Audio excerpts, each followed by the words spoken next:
Olha, todos temos uma história para contar. Na verdade, isso é o que nos distingue de outros animais. Nós nascemos para isso, nós crescemos em torno das histórias que a gente conta e repassa para os nossos filhos, para os nossos amigos e para a sociedade como um todo, que por sua vez vai crescendo por conta dessa somatória de experiências registradas, né? Desse conhecimento explícito, por assim dizer.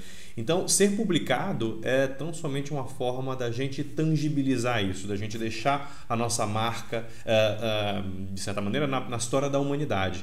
É a forma da gente exercer a nossa humanidade de uma maneira mais impactante, né? Da gente deixar o nosso registro.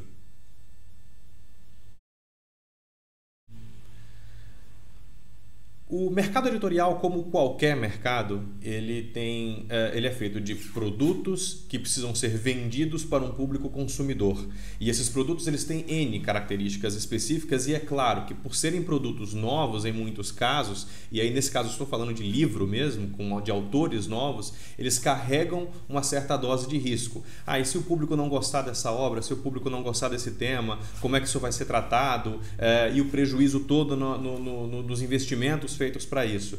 Então, o mercado editorial ele recebe naturalmente muito original, muito possível produto. Todos os autores carregam dentro de si a convicção plena de que a sua obra é a melhor obra do mundo. E eles tentam vender isso para as editoras, só que no final das contas tudo acaba se resumindo, pelo menos de uma forma tradicional, a um cálculo muito matemático. Qual é o potencial de mercado que tem para esse livro, quanto que eu tenho de investimento e eu vou ou não investir nessa publicação, nesse livro. E em muitos casos é mais cômodo, até por ter um risco menor para as editoras, investir em autores que já são consagrados, que não são novos autores. Como romper essa barreira? A primeira forma é se autopublicando. Quer dizer, quem é autor há mais tempo certamente já passou pela experiência de bater de porta em porta, de falar com algumas editoras, de puxar contatos, de visitar feiras ou bienais, etc. Conversar com editores e assim por diante. E alguns tiveram sucesso, outros não. Outros receberam propostas. Vai custar 5, 10, 20 mil para a gente fazer a publicação do seu livro e assim por diante. A melhor forma do autor romper essa barreira é começando com o menor tipo de investimento financeiro possível e com o maior tipo de investimento onde ele realmente domina, que é o conteúdo que ele tem, que é o conhecimento dele, né? Então, se autopublicar sob esse aspecto acaba sendo uma alternativa fenomenal. Não tem custo, todo mundo pode fazer isso e certamente você, enquanto pessoa, enquanto ser humano, consegue juntar algumas outras pessoas, se esforçar, organizar um evento de lançamento, estruturar a divulgação do teu livro de forma a conseguir ter um sucesso, ter uma espécie de ignição na sua carreira literária. Publicar não é o que basta para se ter sucesso. Publicar é uma das etapas. O fato de você ter o seu livro online, o seu livro dentro de um site, seja clube de autores ou seja qualquer outro, não significa que o seu livro vai se auto-vender. Os usuários, as pessoas de uma maneira geral, eles estão espalhados pela rede, eles estão em todos os cantos, buscando coisas que interessam a eles mesmos. Pode ser que ele se interesse pelo tema do seu livro, pelo seu estilo de escrita, mas ele só vai saber que o tema do seu livro existe no seu livro se você estiver divulgando ele. Então, tem uma barreira que hoje já está quebrada, que é a diferença entre o autor e o empresário. No final das contas, todo autor é e precisa ser empresário de si mesmo. Aliás, mesmo os autores mais consagrados hoje já fazem esse papel, já rodam o mundo dando palestras, vendendo o seu peixe. No final das contas, é disso que a gente está falando aqui. Então, publicar, sem a menor sombra de dúvidas, é o primeiro passo para que você tenha sucesso. Você vai ter um produto pronto, né? Você vai ter o seu livro, a sua obra ali online à disposição de quem quiser, mas não é o único passo. Novamente, o autor é empresário de si mesmo, ele tem que se conscientizar desse papel. Isso seja em um modelo de publicação sob demanda, seja em um modelo mais tradicional, seja no modelo mais tradicional do mundo. No final das contas, é ele que vai se vender. Se ele não fizer isso, o livro dele nunca vai sair da sua própria prateleira.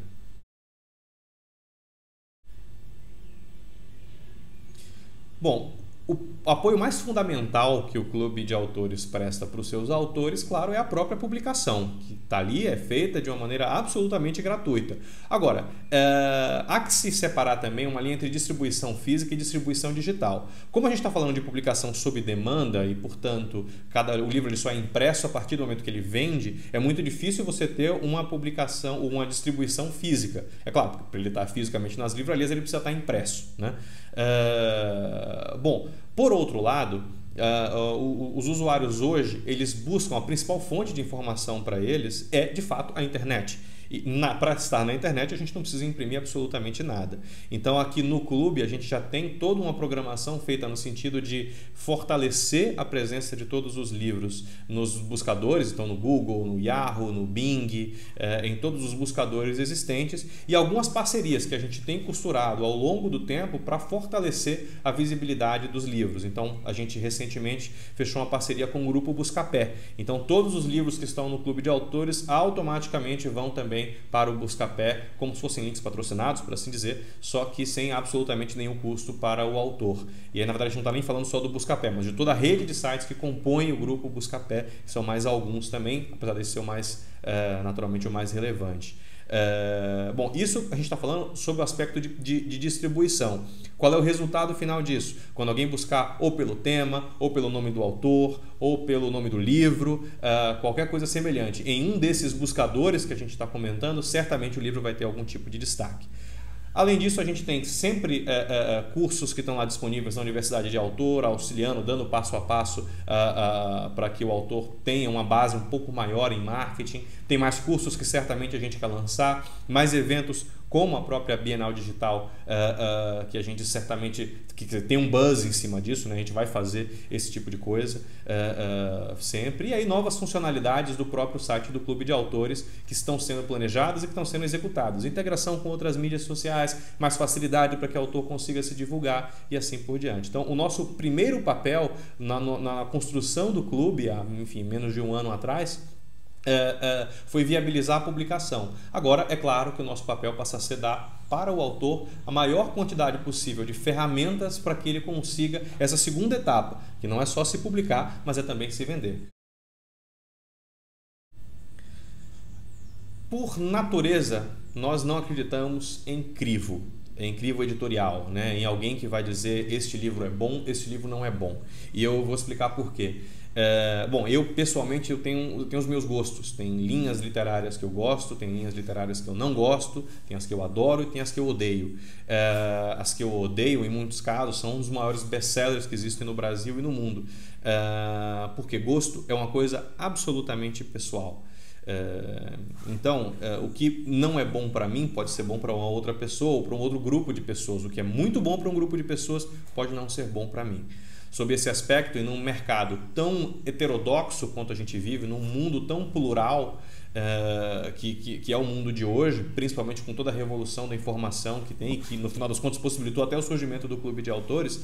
Poxa, com 4, 5 meses de vida a gente já tem 1.200, 1.300 obras, alguma coisa por aí.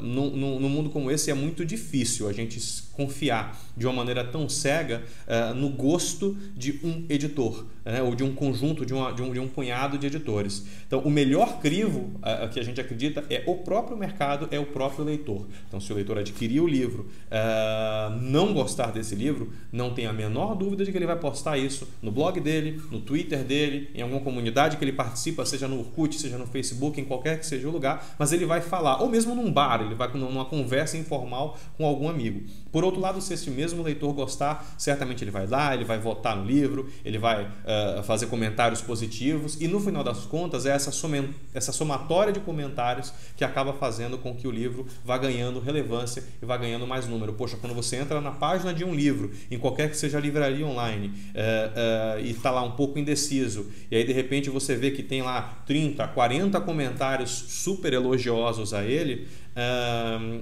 é óbvio que você já fica mais motivado a fazer essa aquisição. Então, no final das contas, quem dá o crivo hoje, não só para livro, mas para tudo, é o próprio usuário. É nisso que a gente acredita, é sobre isso que o Clube de Autores foi montado, foi estruturado.